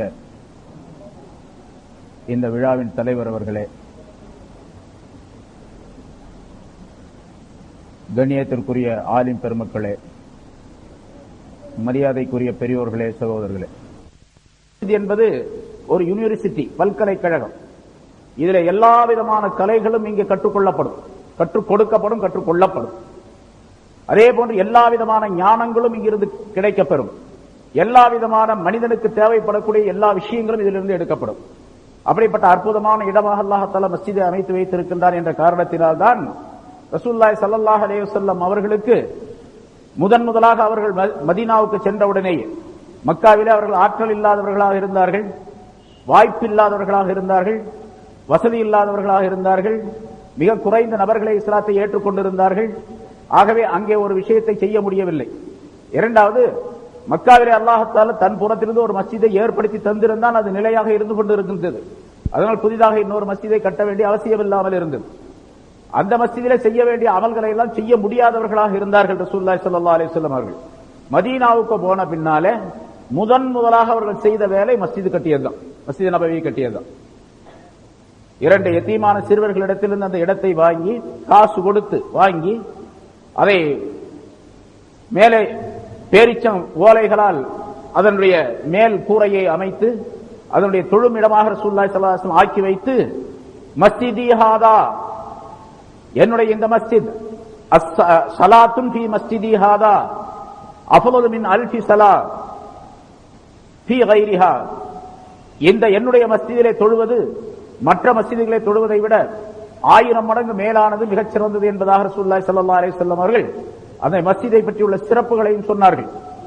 காரணம் என்னவென்று சொன்னால், அந்த மஸ்ஜித் தான் உலகத்தில் முதலாக மஸ்ஜித் ரசூலுல்லாஹி ஸல்லல்லாஹு அலைஹி வஸல்லம் அவருடைய பிரச்சாரத்திற்கு பின்னாலே நபி அவர்கள் எத்தனை விஷயங்களை சொல்லிக் கொடுத்தார்களோ, வாழ்க்கைக்கு தேவையானதை, மனிதன் அரசியலிலிருந்து அடுப்பியல் வரைக்கும் எத்தனை விஷயங்கள் இருக்கிறோம் அத்தனைக்கும் ரசூலுல்லாஹி ஸல்லல்லாஹு அலைஹி வஸல்லம் மஸ்ஜிதில் தான் வித்திட்டார்கள். மஸ்ஜிதில் தான் போர் பயிற்சிகள் நடைபெற்றன. போர் சம்பந்தமான விளக்கங்கள் அனைத்தையும் ரசூலுல்லாஹி ஸல்லல்லாஹு அலைஹி வஸல்லம் மஸ்ஜிதில் தான் சொன்னார்கள். அதே போன்று குடும்ப வாழ்க்கையில் ஏற்படக்கூடிய எல்லா பிரச்சனைகளையும் மஸ்ஜிதில் தான் ரசூலுல்லாஹி ஸல்லல்லாஹு அலைஹி வஸல்லம் சொன்னார்கள். யாருக்கு என்ன தீர்ப்பு தேவைப்பட்டாலும் சரி மஸ்ஜிதில் தான் சொல்லிக் கொண்டிருந்தார்கள். ஆக மஸ்ஜித் ஒரு பல்கலைக்கழகமாக ரசூலுல்லாஹி ஸல்லல்லாஹு அலைஹி வஸல்லம் அமைத்து தந்திருக்கின்றார்கள். மனித வாழ்க்கைக்கு தேவைப்படக்கூடிய அத்தனை விஷயங்களும் அதற்குள்ளே இருக்கின்றன. மஸ்ஜிதை மட்டும் சரியாக ஒரு மனிதர் பயன்படுத்திக் கொண்டால், என்ன செய்ய வேண்டுமோ, எப்படி செய்ய வேண்டுமோ, என்ன அமல்கள் செய்ய வேண்டுமோ அதை பரிபூர்ணமாக செய்து முடித்தால் அவர் மிகப்பெரிய வெற்றியாளராக ஆகிவிடுவார் என்பதிலே எந்த விதமான சந்தேகம் இல்லை. நிறைய ஆயத்துகளும் ஹதீசுகளும் நிறைய நமக்கு சொல்லி காட்டப்பட்டு இருக்கின்றன. ஆக மஸ்ஜிதிலே அல்லாஹ் தஆலா பல்வேறு விதமான நன்மைகளை வைத்திருக்கின்றார். அந்த நன்மைகளை பெறுவதற்குரிய வழி எத்தனை முறைகளிலே சொல்லப்பட்டு இருக்கின்றதோ அத்தனை முறைகளையும் செய்யக்கூடிய மனப்பக்குவம் உடையவர்களாக நாம் இருக்க வேண்டும். பெண்கள் சம்பந்தமாக ரசூலுல்லாஹி ஸல்லல்லாஹு அலைஹி வஸல்லம் அவர்கள் அதே மஸ்ஜிதை நபியில் வைத்துத்தான் பல விஷயங்களை சொல்லிக் கொடுத்தார்கள், கற்றுக் கொடுத்தார்கள். ஆரம்ப காலமாக இருந்த காரணத்தினால் பெண்கள் சில நேரங்களிலே சில தொழுகைகளுக்கு மஸ்ஜிதுக்கு வரலாம் என்பதாக அனுமதி அளித்திருந்தார்கள் ஆரம்ப நேரத்திலே. அதிலே காலையிலே சுபுகுடைய நேரத்திலே இருள் சூழ்ந்திருக்கக்கூடிய அந்த நேரத்திலே பெண்கள் வரலாம். பிறகு பகல் நேரம் முழுவதும் அவர்கள் வரக்கூடாது. இரவிலே ஒரு பகுதியிலே இஷாவுடைய தொழுகைக்காக வேண்டி அவர்கள் வரலாம். சுபஹுடைய தொழுகைக்கும் இஷாவுடைய தொழுகைக்கும் ரசூலுல்லாஹி ஸல்லல்லாஹு அலைஹி வஸல்லம் அனுமதி அளித்திருந்தார்கள். ஆனால் அனுமதி அளித்திருந்த ரசூலுல்லாஹி ஸல்லல்லாஹு அலைஹி வஸல்லம் அவர்கள் அந்த பெண்களை பார்த்து சொன்னார்கள், பெண்களுக்கு மஸ்ஜிதிலே தொழுவதை விட அவருடைய வீட்டு முற்றத்திலே தொழுவது மிக நல்லது. வீட்டு முற்றத்திலே அவர்கள் தொழுவதை விட அந்த முற்றத்திற்கு அப்பால் இருக்கக்கூடிய மற்றொரு ஹாலிலே தொழுவது நல்லது. அந்த ஹாலிலே தொழுவதை விட அதற்கும் உள்ளே இருக்கக்கூடிய ஒரு சிறிய பைக்ஸ், ஒரு சிறிய அறை, அதிலே தொழுவது நல்லது என்று 3 கட்டங்களை ரசூலுல்லாஹி ஸல்லல்லாஹு அலைஹி வஸல்லம் ஒரு வீட்டுக்கு பிரித்து காட்டி சொல்லி காட்டி பெண்கள் வீட்டிலே தொழுவதுதான் நல்லது என்பதையும் சொன்னார்கள். ஆனால் பெண்கள் இப்ப எப்படி பெண்கள்லாம் மஸ்ஜிதுக்கு வரணும், கூட்டத்துக்கு வரணும் அப்படின்லாம் சொல்றாங்களா? ஏன்னா அது வேடிக்கை பார்க்கறதுக்கு வர்றது அப்படிங்கிறது எல்லாத்துக்கும் விருப்பமான ஒன்று. அது பெண்களை சொல்ல வேண்டியதில் அவங்க எப்பவுமே வீட்டுக்குள்ள இருக்கிறாங்க. எங்கேயாவது வெளியே போறதுக்குள்ள சான்ஸ் கிடைச்சுன்னு சொன்னா விட மாட்டாங்க, உடனே வந்துருவாங்க. அது மாதிரி வெளியே வர்றதுக்கு விருப்பம். அதே மாதிரி சஹாபியத்தான அந்த பெண்மணிகளும் கூட மஸ்ஜிதுக்கு வர வேண்டும் என்று விரும்பினார்கள். ஆனால் ரசூலுல்லாஹி ஸல்லல்லாஹு அலைஹி வஸல்லம் இப்படி சொல்லிவிட்ட காரணத்தினால், அதாவது பெண்கள் இப்படித்தான் தொழ வேண்டும் என்று சொல்லிவிட்ட காரணத்தினால் ரசூலுல்லாஹி சஹாபாக்கள் தங்களுடைய பெண்களை தடை செய்தார்கள்.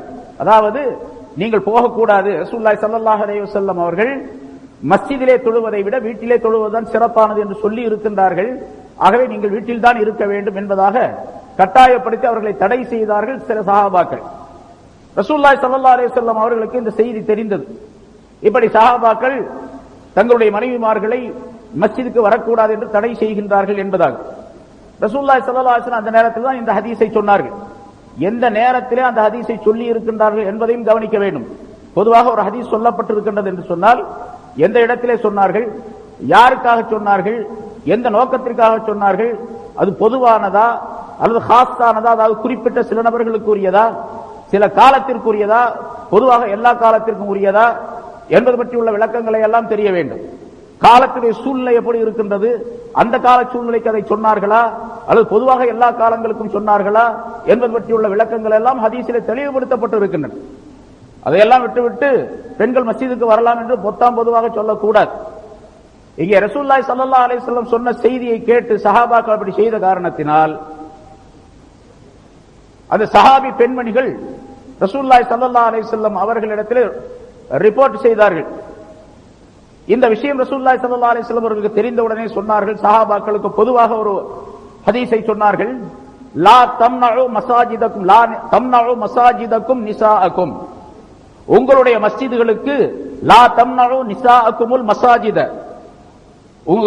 உங்களுடைய பெண்கள் லா தம்னஉ இமா அல்லாஹி மசாஜித் அல்லாஹ், அல்லாஹ்வுடைய பெண்களை, அல்லாஹ்வுடைய அடிமையான அந்த பெண்களை அல்லாஹ்வுடைய மஸ்ஜிதிற்கு வருவதற்கு நீங்கள் தடை செய்யாதீர்கள்.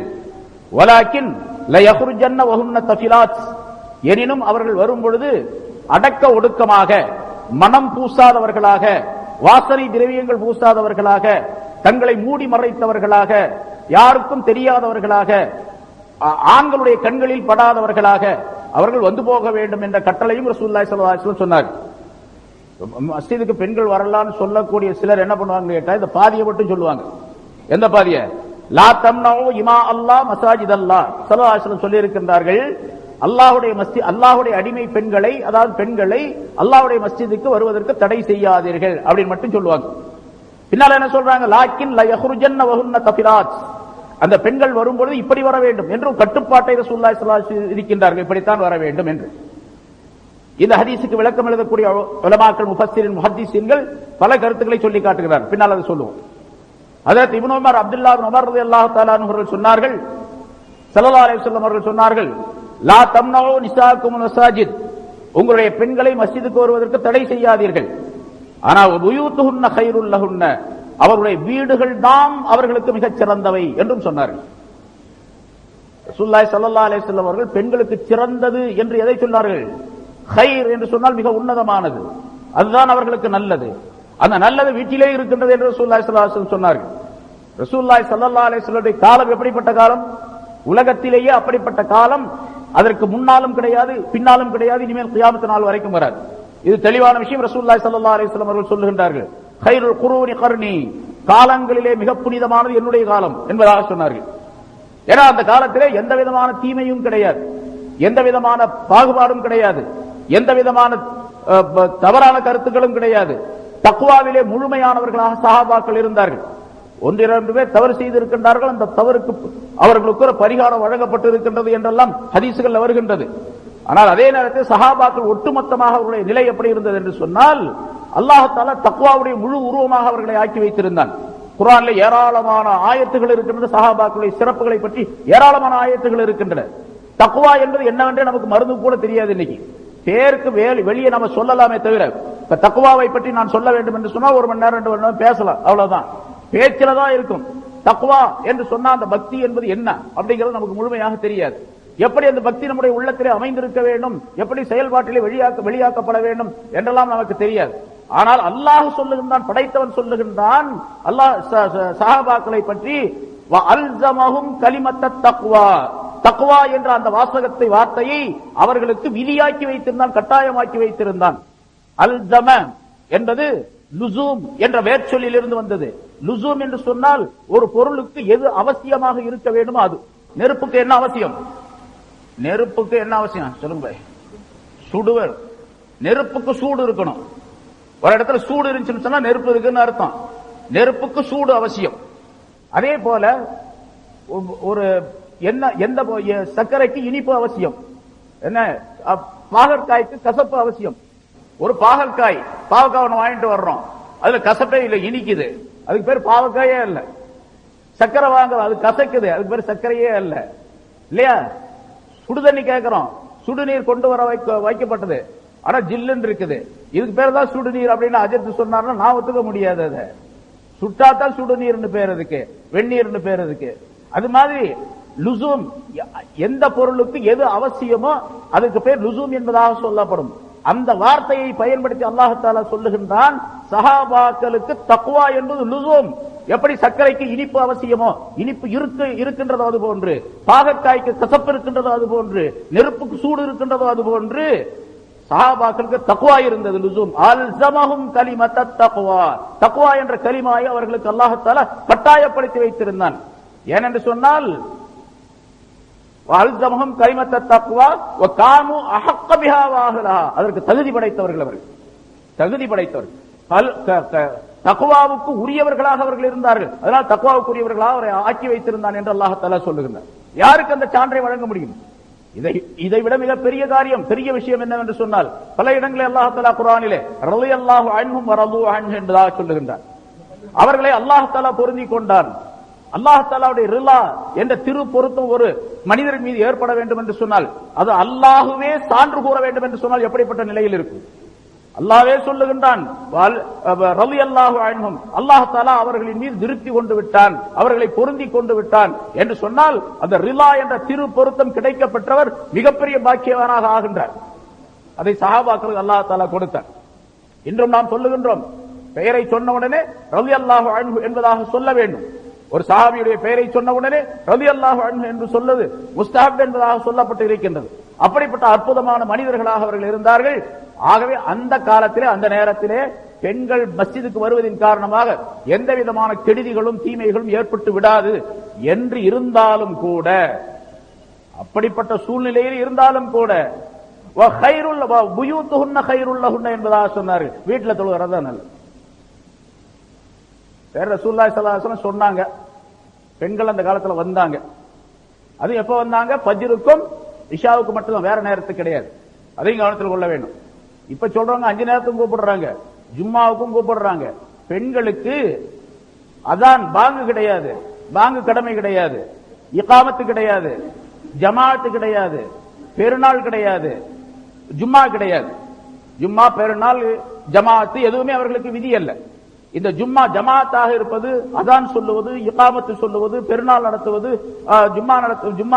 ஜும்மாவுக்கு வருவது, இதெல்லாம் ஆண்களுக்கே சொந்தம், பெண்களுக்கு கிடையாது. பெண்களுக்கே கிடையாது என்று சொல்லும்போது ஏங்க வம்பு பண்ணி அவங்களை கூப்பிடுங்க? அது இரண்டாவது. இப்போ ஃபித்னாவுடைய காலம், ஃபித்னாவுடைய காலம் இப்ப அல்ல.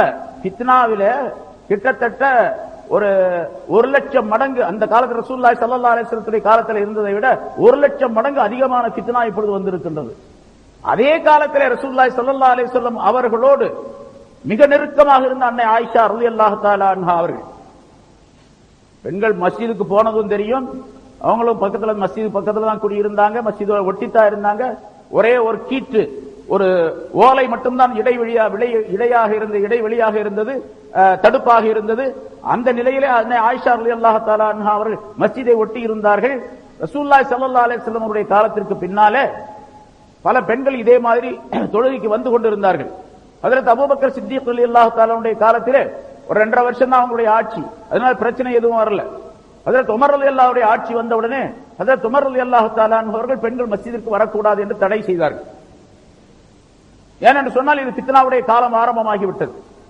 மக்களுடைய மனதிலே ரசூலுல்லாஹி ஸல்லல்லாஹு அலைஹி வஸல்லம் காலத்தில் இருந்ததை போன்றுள்ள பக்தி இல்லை, கொஞ்சம் குறைவு ஏற்பட்டு விட்டது. நபி அவர்களை பார்க்கும் பொழுது எப்படி இருந்ததோ அந்த நிலை இல்லை. அதனால இந்த பெண்கள் மஸ்ஜிதிற்கு வராமல் இருப்பதுதான் நல்லது என்பதாக சொல்லி சட்டமாகவே ஆக்கினார்கள், அதை பெண்கள் மஸ்ஜிதிற்கு வரக்கூடாது என்பதாக. யார் ஆக்கியது? ஹஜ்ரத் உமர் ரலியல்லாஹு தஆலா அன்ஹு. உமருக்கு ஆக்குவதற்கு அதிகாரம் என்ன இருக்கின்றது? ரசூலுல்லாஹி ஸல்லல்லாஹு அலைஹி வஸல்லம் சொன்னார்கள், அதிகாரத்தை தந்திருக்கின்றார்கள் உமர் ரலியல்லாஹு தஆலா அன்ஹு அவர்களுக்கு. இன்னல்லாஹ ஜஅலல் ஹக்கா ஃபி அலா லிசானி உமர் வ கல்பிஹி. அல்லாஹ் தஆலா உமருடைய நாவிலும் அவருடைய கல்விலும் சத்தியத்தை அல்லாஹ் தஆலா அமைத்து வைத்திருக்கின்றான் என்று ரசூலுல்லாஹி ஸல்லல்லாஹு அலைஹி வஸல்லம் அவர்கள் சொன்னார்கள். எனக்கு பின்னால் நபி கிடையாது, அப்படி நபியாக வர வேண்டும் என்று சொன்னால் உமர் தான் வர வேண்டும் என்பதாக சொன்னார்கள். நபி கிடையாது, ஆனால் அப்படி ஒரு காலம் அப்படி இருந்தால் அதற்கு தகுதி பெற்றவர் உமர் தான் என்பதாக சொன்னார்கள். அதே போன்று உமர் ரலியல்லாஹு தஆலா அவர்கள் எதை அபிப்பிராயப்பட்டார்களோ அப்படிப்பட்ட பல விஷயங்கள் குர்ஆனிலே அல்லாஹ் தஆலா ஆயத்தை இறக்கி வைத்திருக்கின்றார், நிறைய ஆயத்துகளை இறக்கி வைத்திருக்கின்றார். 3 இடம், 6 இடங்கள், 20 இடங்கள், 20க்கு மேற்பட்ட 22 இடங்கள், 21 இடங்கள் என்பதாக சொல்லப்பட்டு இருக்கின்றது. 21 இடங்களிலே ஹஜ்ரத் உமர் ரலியல்லாஹு தஆலா அவர்கள் எப்படி நினைத்தார்களோ அதுபோன்று அல்லாஹ் தஆலா ஆயத்துகளை இறக்கி வைத்தான் என்பதாக. அப்ப அல்லாஹ்வுடைய அபிப்பிராயம், உமருடைய அபிப்பிராயம் அல்லாஹ்வுடைய அபிப்பிராயத்துக்கு நேர்பட்டு இருந்தது என்பதாக பொருளாகும். அப்படிப்பட்ட உமர் ரலியல்லாஹு தஆலா அவர்கள் சொல்லுகின்றார்கள் என்று சொன்னால் அதை செய்யாமல் வேறு யார் சொல்றது செய்கிறது? ஒருத்தர் சொல்றாரு, உமர் சொன்னதை நம்ம செய்யணுமா? ரசூலுல்லாஹ்வுக்கு மாத்தமா சொல்லிட்டு அதை செய்யணுமா? ரசூலுல்லாஹ்வுக்கு மாத்தமா ஒரு காலம் ஒரு போதும் ஒரு அணுவளவும் ஹஜ்ரத் உமர் ரலியல்லாஹு தஆலா செய்ய கிடையாது. ரசூலுல்லாஹி ஸல்லல்லாஹு அலைஹி வஸல்லம் அவர்கள் என்ன விரும்பினார்களோ அதைத்தான் உமர் ரலியல்லாஹு தஆலா செய்தார். அதை முதல்ல புரிஞ்சுக்கணும். ரசூலுல்லாஹ்வுக்கு மாத்தமா செய்யல. ஸல்லல்லாஹு அலைஹி வஸல்லம் அவர்கள் எதை விரும்பினார்களோ, எந்த நிலை ரசூலுல்லாஹி ஸல்லல்லாஹு அலைஹி வஸல்லம் அவருடைய உள்ளத்திலே இருந்ததோ, அவருடைய பேச்சின் மூலமாக, செயலின் மூலமாக, சொல்லின் மூலமாக, ஹதீஸ்களின் மூலமாக இருக்கின்றதோ அதைத்தான் ஹஜ்ரத் உமர் ரலியல்லாஹு தஆலா அவர்கள் சொன்னார். அதனால ஹஜ்ரத் உமர் ரலியல்லாஹு தஆலா அவர்கள் சொன்னதை அலட்சியம் செய்துவிட்டு நான் தனியாக ஒரு சட்டம் சொல்லுகின்றேன் என்று ஒருவர் சொன்னால் அது தூக்கி எறியப்பட வேண்டியது என்பதை நாம் நினைவில் வைத்துக் கொள்ள வேண்டும். சரி, ஹஜ்ரத் இப்ப ஆயிஷா ரலியல்லாஹு தஆலாவுடைய காலத்தில், அதாவது உமர் ரலியல்லாஹு தஆலாவுடைய ஆட்சி காலத்திலே சில பெண்கள், ஒரு பெண் ரசூலுல்லாஹி ஹஜ்ரத் அன்னை ஆயிஷா ரலியல்லாஹு தஆலா அன்ஹா அவர்களிடத்தில் வந்து, அம்ரா என்று ஒரு பெண், அவர் ஆயிஷாவிடத்தில் வந்து சொல்லுகின்ற, ஆயிஷா ரலியல்லாஹு தஆலா அன்ஹா அவர்களிடத்தில் வந்து கேட்டார், இந்த மாதிரி ரசூலுல்லாஹி ஸல்லல்லாஹு அலைஹி வஸல்லம் உடைய காலத்துல நாங்க எல்லாம் மஸ்ஜிதுக்கு வந்துகிட்டு இருந்தோம் தொழுகைக்கு, இப்போ உமர் அதை தடை செய்கின்றார், இது என்ன நியாயம்? இது உமர் செய்யறதுக்கு எப்படி என்ன அதிகாரம் இருக்கு? ரசூலுல்லாஹ் சொன்னதை எப்படி தடுக்கலாம்? இப்படி கேட்கறாங்கல்ல, அது மாதிரி கேட்டாங்க அந்த பெண்ணும், எப்படி ரசூலுல்லாஹி ஸல்லல்லாஹு அலைஹி வஸல்லம் சொன்னதை இவர் தடுக்கலாம் அப்படின்னு கேட்கிறாங்க. அன்னை ஆயிஷா ரலியல்லாஹு தஆலா அன்ஹா அந்த பெண்ணிடத்தில் சொல்லுகின்றார்கள், லவ் அதரக ரசூலுல்லாஹி ஸல்லல்லாஹு அலைஹி வஸல்லம் மா அஹதஸன் நிசா, இந்த காலத்திலே பெண்கள் எதையெல்லாம் புதுமையாக ஏற்படுத்தி கொண்டிருக்கின்றார்களோ, எதையெல்லாம் தங்களுடைய அபிப்பிராயப்படி, தங்களுடைய அறிவிப்படி உண்டாக்கி கொண்டிருக்கின்றார்களோ, அந்த விஷயம் ரசூலுல்லாஹி ஸல்லல்லாஹு அலைஹி வஸல்லம் அவர்களுக்கு தெரிந்திருந்தால், நபி அவர்கள் இருக்கும் பொழுது இப்ப பெண்கள் எப்படி இருக்கின்றார்களோ இந்த நிலை ரசூலுல்லாஹி ஸல்லல்லாஹு அலைஹி வஸல்லத்துக்கு அந்த நேரத்தில் தெரிந்திருந்தால், ல மனஅஹுன்னல் மஸ்ஜித, அவர்கள் மஸ்ஜிதுக்கு வருவதை நபி அவர்களே தடை செய்திருப்பார்கள், ரசூலுல்லாஹி ஸல்லல்லாஹு அலைஹி வஸல்லம் தடை செய்திருப்பார்கள். யார் சொல்றா? ஆயிஷா ரலியல்லாஹு தஆலா அன்ஹா. ஆயிஷா யார்? ஸல்லல்லாஹு அலைஹி வஸல்லம் மனைவி மட்டுமல்ல, ஸல்லல்லாஹு அலைஹி வஸல்லம் அவங்கள பத்தி சொல்றாங்க, குது நிஸ்ஃப தீனிக்கும் மின் ஹாதிஹில் ஹுமைரா, உங்களுடைய தீனிலே பாதி தீனை இந்த சிவந்த பெண்மணியிடத்திலிருந்து எடுத்துக் கொள்ளுங்கள் என்பதாக சொன்னார்கள். ஸல்லல்லாஹு அலைஹி வஸல்லம் அவர்கள் ஷஹாதத் சான்று வழங்கி இருக்கின்றார்கள் ஆயிஷாவுக்கு, அவர் சொல்வதை கேளுங்க அப்படின்னு சொல்லி இருக்கிறாங்க. பெண், அதாவது மார்க்கத்தினுடைய சட்டங்கள் ஆணுக்கு ஒரு பாதி, பெண்ணுக்கு இன்னொரு பாதி, ரெண்டு பாதிகளாக ஆக்கப்பட்டிருக்கின்றன, ரெண்டு நிஸ்புகளாக ரெண்டு அறைகளாக ஆக்கப்பட்டிருக்கின்றன. ஒரு அறை பகுதி அது பெண்களுக்குரிய சட்டங்கள், ஆண்களுக்குரிய சட்டங்களும் பல இருக்கின்றன. அதுல ஆனால் பெண்களுக்குரிய சட்டங்கள் தெரிய வேண்டும் என்று சொன்னால் ஆயிஷாவிடத்தில் கேட்டுக் கொள்ளுங்கள் என்பதாக அதனுடைய பொருள். அதுக்கு அர்த்தம், அந்த ஹதீஸுக்கு அர்த்தம். அப்ப ஆயிஷா ரலியல்லாஹு தஆலா அன்ஹா சொல்லுகின்றார்கள், ஸல்லல்லாஹு அலைஹி வஸல்லம் அவர்களுக்கு இப்பொழுதுள்ள பெண்களுடைய நிலை இருந்திருந்தால் தடுத்திருப்பாங்க, மஸ்ஜிதுக்கு வருவதை தடுத்திருப்பார்கள். எப்படி தடுத்திருப்பார்கள்? கமா முனிஅத் நிசாஉ பனி இஸ்ராயீல், பனி இஸ்ராயீலுடைய பெண்கள் தடுக்கப்பட்டதை போன்று. பனி இஸ்ரவேலர்கள் ஒரு கூட்டம் இருந்தாங்களே இல்லையா, மூசா அலைஹிஸ்ஸலாத்துடைய காலத்திலிருந்து வந்தாங்க, யாக்கூப் அலைஹிஸ்ஸலாத்துடைய காலத்திலிருந்து வந்தாங்க. அந்த பனி இஸ்ரவேலர்கள் எல்லாம் அவங்களுக்கு பெண்களுக்கு சட்டம் என்ன சொன்னால் அவங்க மஸ்ஜிதுக்கு வரக்கூடாது, ஆண்கள் மட்டும்தான் மஸ்ஜிதிலே தொழ வேண்டும். அவங்களுக்கு தனி சட்டங்கள் நிறைய தனியாக இருந்தன. அதாவது நம்மை போன்று தாராளமான அதாவது சலுகை கூடிய சட்டங்கள் எல்லாம் அவர்களுக்கு கிடையாது. சலுகை இல்லாத பல சட்டங்கள், கண்டிப்பான சட்டங்கள் நிறைய இருந்தன. அதிலே ஆண்கள் மட்டும்தான் மஸ்ஜிதிலே வந்து தொழ வேண்டும், பெண்கள் எல்லாம் வீட்டில் தான் தொழ வேண்டும், மஸ்ஜிதுக்கு வந்தால் அவர்களுடைய தொழுகை கூடாது என்று பனி இஸ்ரவேலர்களுக்கு சட்டம் இருந்தது. அப்படி பனி இஸ்ரவேலர்களுடைய பெண்கள் தடை செய்யப்பட்டதை போன்று நபி அவர்கள் இப்போ இந்த பெண்களையும் தடுத்திருப்பார்கள் என்பதாக அம்ரா என்ற அந்த பெண்ணிடத்தில் ஆயிஷா ரலியல்லாஹு தஆலா அவர்கள் சொன்ன பொழுது அந்த பெண் ஆச்சரியப்பட்டு கேட்டார், முனியாத் நிசாஉ பனி இஸ்ராயில், பனி இஸ்ராயலுடைய பெண்கள் அப்படி தடுக்கப்பட்டார்களா என்று கேட்டார். காலத்தினாம், ஆம், தடை செய்யப்பட்டிருந்தார்கள் அவர்கள். பெண்கள் மஸ்ஜிதிற்கு வரக்கூடாது என்று பனி இஸ்ரவேலர்களுடைய சட்டம் இருந்தது. அதே போன்ற சட்டத்தை ரசூலுல்லாஹி ஸல்லல்லாஹு அலைஹி வஸல்லம் அவர்கள் இப்பொழுது ஏற்படுத்தி இருப்பார்கள் அவர்கள் இருந்திருந்தால் என்று சொன்னார். ஆயிஷா சொல்றது கேட்கிறதா, உமர் சொல்றது கேட்கிறதா, இவர் சொல்றது கேட்கிறது? எவர் சொல்றது கேட்கிறது? பெண்கள் வரக்கூடாது. அவள் எவ்வளவு பெரிய பாதுகாப்பு இருந்தாலும் சரி, அது இப்ப ரொம்ப குழப்பமான காலம். இன்னும் சொல்ல போனா பெண்களுக்கு தனி வழி இருக்கின்றது, தனி இடம் இருக்கின்றது, தனியா அவர்கள் அப்படியே வந்துட்டு அப்படியே போயிருவாங்க.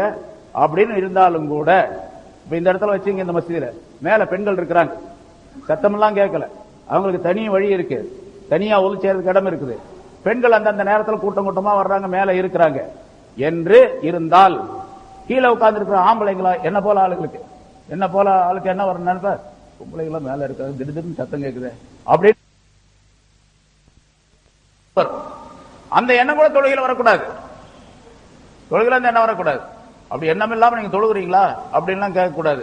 அது வருது, நிறைய குதிரை கழுதை எல்லாம் வரும், அது வேற விஷயம். ஆனா பெண்கள் வந்தாங்கன்னு சொன்னா இது அதை விட அதிகமாக எண்ணங்கள் வரும். அப்படி வரக்கூடாது.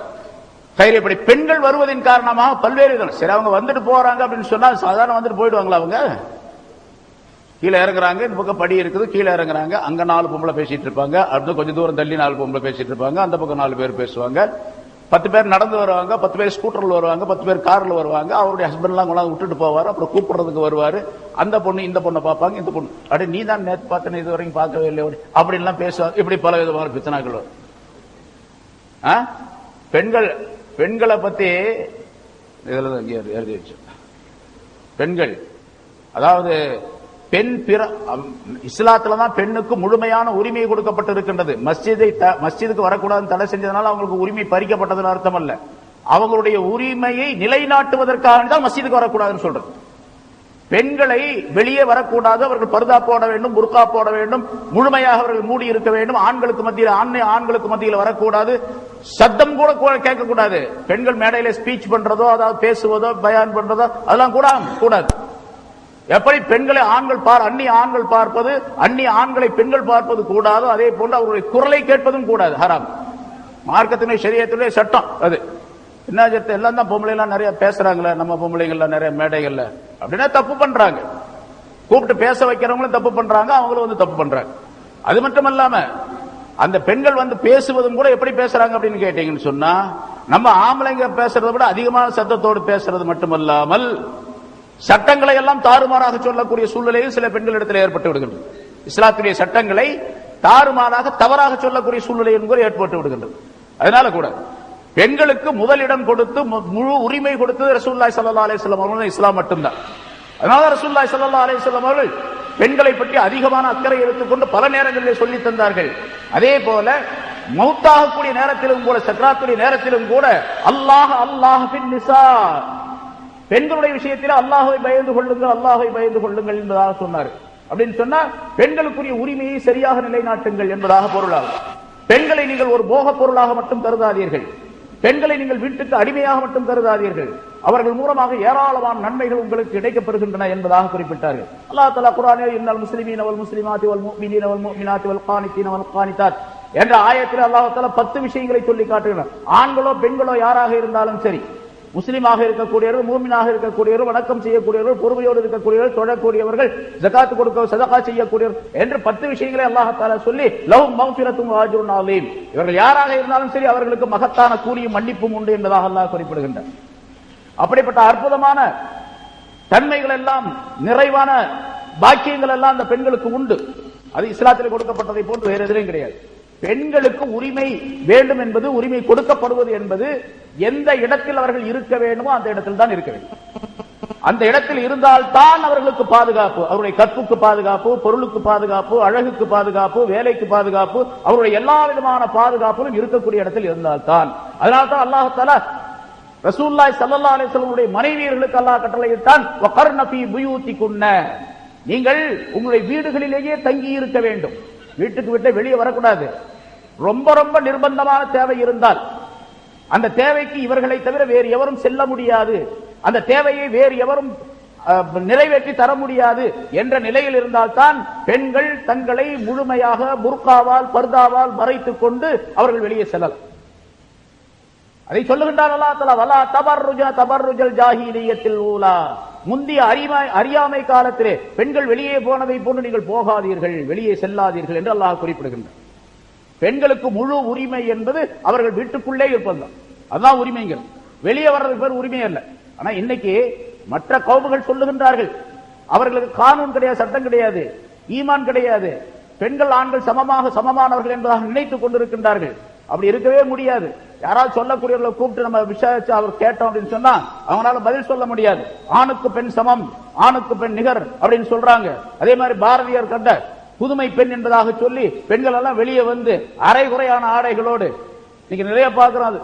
எல்லாம் வெளியே போனா ஹராமான பார்வை இல்லாம வீட்டுக்கு திரும்பி போக முடியாது. அந்த மாதிரி சூழ்நிலையில கால சூழ்நிலை அமைந்திருக்கின்றது.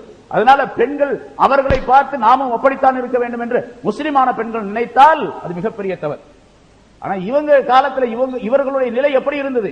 1400 ஆண்டுகளுக்கு முன்னதாகவே அல்லாஹ் தஆலா குர்ஆனிலும் ரசூலுல்லாஹி ஸல்லல்லாஹு அலைஹி வஸல்லம் தங்களுடைய சட்டத்திலும் பெண்களுக்கு முழு உரிமை கொடுத்து இப்படித்தான் இருக்க வேண்டும் என்று சொல்லி அவர்களுக்கு எல்லா விதமான சலுகைகளையும் கொடுத்து அல்லாஹ் தஆலா ஆக்கி வைத்திருந்தார்.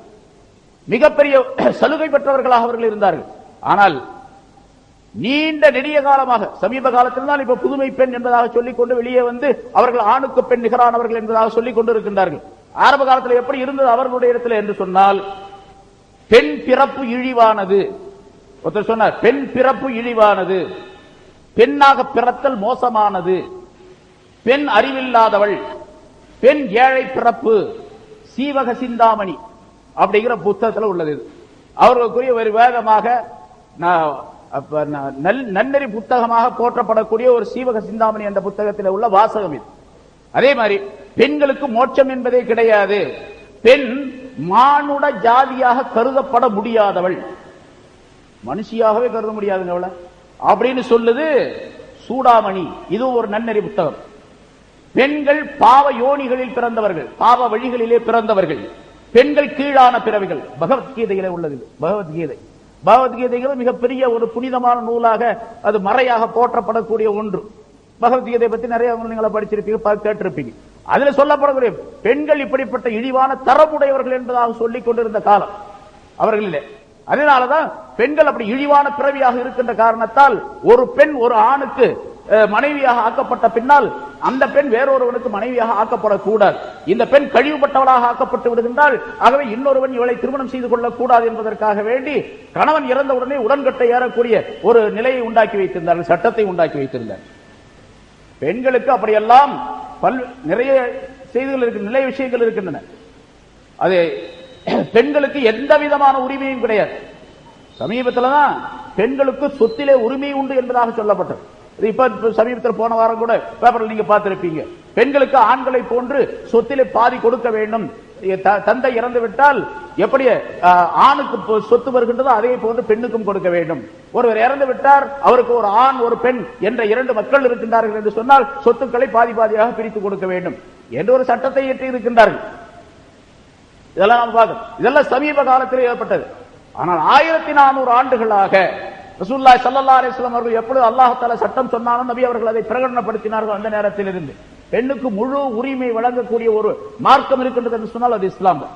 அதனால பெண்கள் மஸ்ஜிதுக்கு வருவது இருக்கின்றதே, அது பெண்களுடைய அந்த உரிமையை பறிப்பதாகும், பெண்களுக்கு அந்த சுதந்திரத்தை பறிப்பதாகும். மஸ்ஜிதுக்கு வருவது சுதந்திரம் அல்ல, மஸ்ஜிதுக்கு வராமல் இருப்பதுதான் சுதந்திரம். எப்படி கடைத்தவுக்கு போகக்கூடாது என்று சொல்லுகின்றோமோ அதே போல மஸ்ஜிதுக்கு வரக்கூடாது. அவங்களுக்கு தேவையே இல்லை, ஜமாத் இல்ல, அதான் இல்ல, இகாமத் இல்ல, பேசாம நேரம் வந்தா தொழுதுக வேண்டியதுதானே. ரொம்ப எளிதான வழி இருக்கக்கூடிய நேரத்தில் சிரமப்பட்டு அந்த பெண்களை சிரமப்படுத்தி இங்க வந்துதான் ஆகணும் அப்படின்னு கட்டாயப்படுத்தினால் அதுல எவ்வளவு பெரிய விபரீதங்கள் இருக்கின்றது என்பதை நாம் கவனிக்க வேண்டும். இமாம் நவவி ரஹ்மத்துல்லாஹி அலைஹி அவர்கள் இந்த ஹதீஸ்களை எல்லாம் ஆய்வு செய்து ஸல்லல்லாஹு அலைஹி வஸல்லம் அவர்கள் ஸலாத்துல் மர்அத்தி ஃபீ பைத்திஹா அஃலலு மின் ஸலாத்திஹா ஃபீ ஹுஜ்ரத்திஹா வ ஸலாத்துஹா ஃபீ மிக்தாஹிஹா அஃலலு மின் ஸலாத்திஹா ஃபீ பைத்திஹா என்ற இந்த ஆயத்துல முன்னால நான் சொன்ன மாதிரி ஒரு வீட்ல 3 ஸ்டெப்ஸ், முன்பகுதி, அடுத்த நடுப்பகுதி, அடுத்து உள்ளே இருக்கக்கூடிய ஒரு அறை, அந்த அறையிலே தொழுவதுதான் சிறந்தது முன்னால தொழுவதை விட. ஏன்னா வீட்டுக்குள்ள திடீர்னு யாராவது வரக்கூடும், அந்நிய ஆண்கள் எட்டி பார்க்கக்கூடும், அதனால உள்ளே தொழுது விட்டால் எந்த விதமான பிரச்சனையும் இல்லை என்று ரசூலுல்லாஹி ஸல்லல்லாஹு அலைஹி வஸல்லம் சொல்லுகின்றார்கள். இந்த ஹதீஸ்களுக்கெல்லாம் விளக்கம் சொல்லக்கூடிய இமாம் நவவி ரஹ்மத்துல்லாஹி அலைஹி